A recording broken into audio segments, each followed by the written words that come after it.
Figuring out how to do astrophotography takes a lot of work, but I think figuring out why we do it is arguably just as important. About a year ago, I asked you what keeps you coming back night after night, and you hit me with some absolutely fantastic replies. So over the course of this video, I'm going to share some of those with you. I've been doing a lot of thinking about this just recently, so today I'd like to share with you my thoughts on why we chase the stars. Part 1, bringing the dark to light. Our eyes are wonderful things, but they do fall short when it comes to revealing the unseen.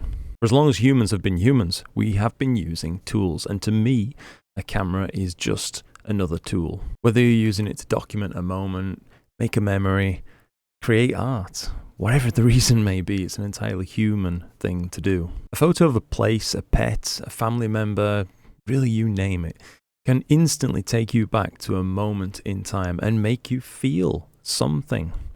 Our photos of space can do that too. Some of that magic gets caught in the frame. Sometimes that feeling comes from the object itself and its natural beauty. Sometimes it is more how you captured it or where you were, who you were with. I'll bet that you could look at any image in your gallery right now and tell me a little story about it. All of this is made possible by our humble friend, the camera.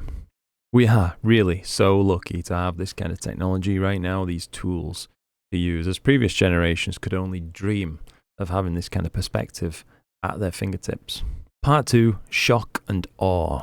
Looking up on a beautiful, clear night is undoubtedly awe-inspiring. At least it is for me. It makes you feel so small. It makes you feel almost like you're on the edge of a cliff or something. And if you got nudged a little too hard, you could almost go tumbling off into space. It's a weird feeling to put into words. Now, taking photos of space isn't going to suddenly make all your daily stresses disappear, although it would be really nice. But really looking at those images and thinking about what you're seeing can help keep things in perspective. I truly believe it is good for the soul to be exposed to things like this. We can't interact with the stars in any physical way, but if we're open to it, they certainly can interact with us. When I look at an astrophoto, I don't just see pixels on a screen, a purely digital thing. I see evidence that we've captured ancient light.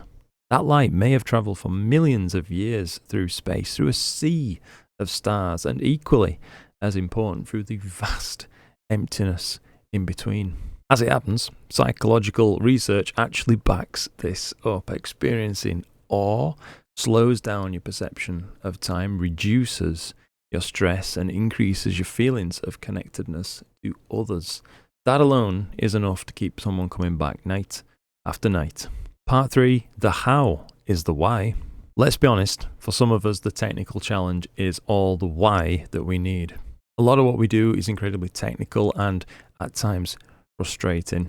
Even if we ignore mechanical issues and software failures, there is undoubtedly a trade being made for every single one of these pictures that we take. Our time and effort is being devoted to the hunt, if you will. That hunt really can be key. You watch the weather, you make a plan, you look for the perfect moment to execute your plan, and in doing so, you're taking part in an almost infinitely repeatable loop of actions which are so rewarding in really every segment of it. You know, the planning, the capture, the process, repeat. It is a puzzle with an infinite number of pieces, and it is easy to see why it keeps us coming back. Part 4, the art of creation. Now, one thing is for certain, astrophotography is an art as much as it is a science, and we've kind of seen this before on my channel when I've done processing challenges and I share some data with you guys, a known data set. Let's say 100 people take part and you just say, have at it, create what you want. You're going to get back 100 different images. If it was truly formulaic, they'd all be the same. We all interpret the data differently. We have different goals. We have different confidence levels. Even how you're feeling, as crazy as it sounds, can make a difference to the outcome of the image. Now, just like traditional painters, really artists of any kind, over time, you do develop your own distinct styles, and I'll bet that you've probably experienced this too. If you've been scrolling through social media and you can maybe pick out someone's image, you probably know who did it before you even check the details. Having the opportunity to put your own fingerprint onto the cosmos like that is a deeply rewarding experience. But just like any other truly creative endeavor, it can be a little exhausting, so just keep your eyes out for that and know the signs. Part 5, sharing is caring. I imagine that many of us got our start in astrophotography by doing visual first.